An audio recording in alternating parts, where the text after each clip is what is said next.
आज मैं आपको हमारे यहाँ की एक बहुत ही ज़्यादा सिंपल लेकिन पॉपुलर रेसिपी बताऊंगी, जिसकी सादगी में ही इसका स्वाद छुपा है। और ये रेसिपी क्योंकि दही और प्याज से बनी है तो गर्मियों में ज़्यादा पसंद की जाती है। तो आज मैं बनाने जा रही हूँ तड़के वाला दही और साथ में खोबा रोटी, जिसे चुटकी रोटी या खोबा रोटी भी कहा जाता है। तो इसके लिए सबसे पहले हम रोटी का ही आटा लगा करके तैयार करेंगे, क्योंकि हमें इसे थोड़ी देर रेस्ट भी देना होगा। तो एक मिक्सिंग बोल के अंदर हम लेंगे 3 कप गेहूं का आटा। यहाँ पर मैं 3 रोटी बना रही हूँ, इसलिए मैंने 3 कप गेहूं का आटा लिया है। यानी ये रोटी नॉर्मल रोटी से थोड़ी मोटी होती है। अब इसमें फ्लेवर के लिए थोड़ी सी अजवाइन को इस तरह हथेलियों में मसलते हुए ऐड कर लेंगे। साथ ही डालेंगे इसमें जीरा और इसे भी मसलते हुए ऐड करेंगे। और अब इसके अंदर नमक और हल्दी पाउडर डाल करके 1 छोटी चम्मच तेल या फिर घी ऐड कर लें। तो इससे जो रोटी बनेगी वो काफ़ी ज़्यादा खस्ता बनेगी। बढ़िया से सारी चीज़ों को मिला लें।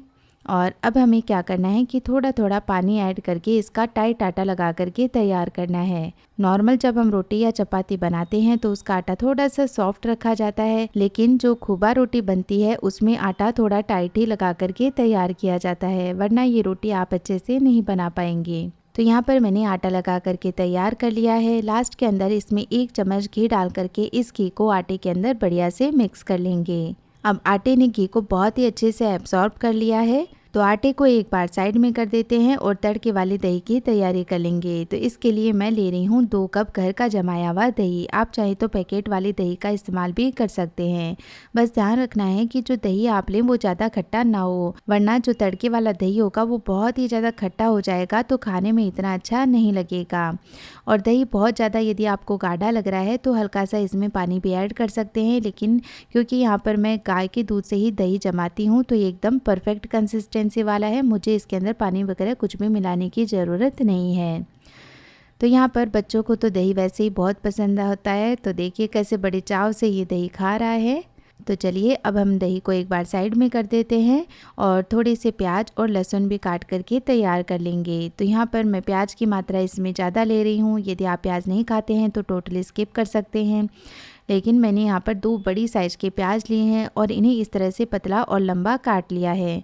तो इससे जो तड़के वाला दही होता है ना, उसका टेक्सचर बड़ा ही अच्छा लगता है जब हम इसे खाते हैं। तो यहाँ पर साथ में थोड़ा सा धनिया भी मैंने काट करके तैयार कर लिया है।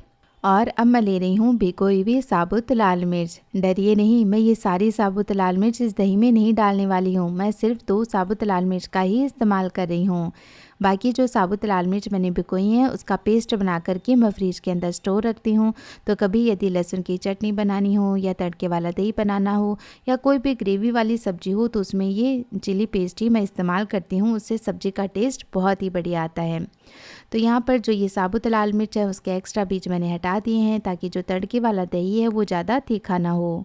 और अब एक मानदस्ते के अंदर ये मिर्च डाल करके इसके साथ डालूंगी मैं लहसुन, और दोनों चीज़ों को मैं इस तरह से मोटा मोटा क्रश कर लूँगी। आप चाहें तो इसे मिक्सी में भी पीस सकते हैं।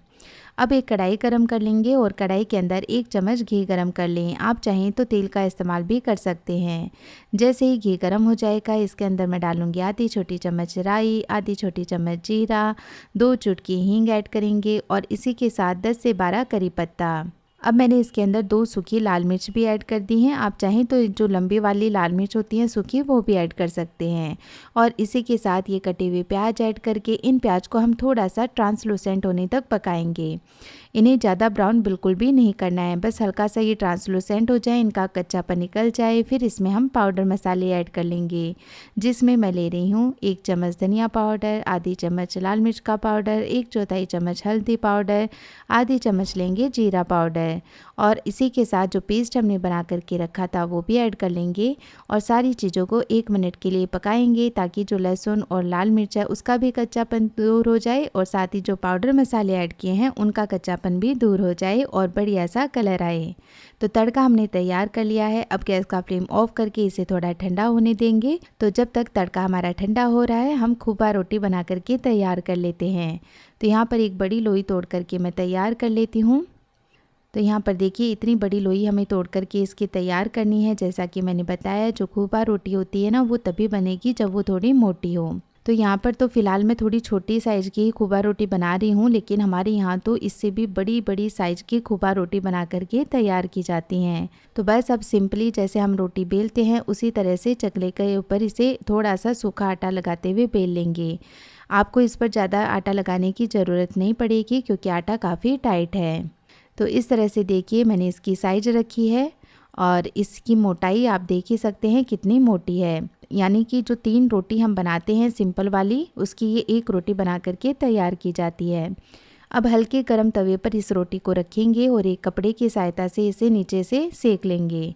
गैस का फ्लेम आपको लो टू मीडियम ही रखना है, ज़्यादा हाई फ्लेम पर इसे नहीं सेकिए क्योंकि ये रोटी मोटी है तो अंदर से कच्ची ही रह जाएगी।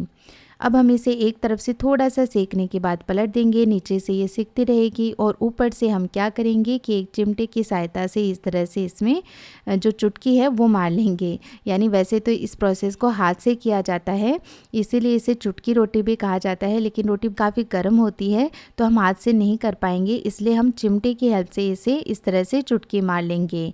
तो इस तरह से एक बहुत ही सुंदर डिज़ाइन इसकी बनकर के तैयार हो जाती है। और इस तरह से जब हम इसके ऊपर खोबा कर देते हैं ना, यानी चुटकी मार लेते हैं, तो ये अंदर से अच्छे से पक भी जाती है, बिल्कुल भी कच्ची नहीं रहती है। तो एक बार जब हम चिमटे से इसके ऊपर डिज़ाइन कर देंगे तब हम एक जाली के ऊपर रखकर इसे बढ़िया से सेक लेंगे। तो एकदम मंद आंच पर इसे आप करारा होने तक सेक लें। बहुत ही बढ़िया खस्ता करारी ये रोटी बनकर के तैयार होती है। और फ्रेंड्स, ऐसी ये जो खस्ता रोटियां होती हैं ना, वो कोई भी ग्रेवी वाली सब्जी या इस तरह से तड़के वाली दही के साथ बहुत ही अच्छी लगती हैं। तो बढ़िया सा करारा करारा इसे एकदम मंद आंच पर आप सेक लें, बहुत ही अच्छी लगेगी।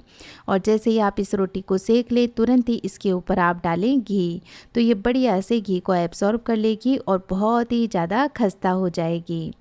तो चलिए, रोटी के ऊपर मैंने घी लगा दिया है। अब जो तड़का हमने रखा था वो भी ठंडा हो गया है, तो इसके अंदर हम दही ऐड कर लेंगे। और अभी तक मैंने इसमें नमक ऐड नहीं किया था, तो इस स्टेज पर हम इसके अंदर स्वाद के अनुसार नमक भी ऐड कर लेंगे। साथ ही डालेंगे इसमें ढेर सारा कटा हुआ हरा धनिया। और ये हमारा सिंपल लेकिन बहुत ही टेस्टी तड़के वाला दही बन कर के तैयार है। तो इस तरह से आप इसे रेड चिली फ्लेक्स और धनिया पत्ते से गार्निश कर सकते हैं।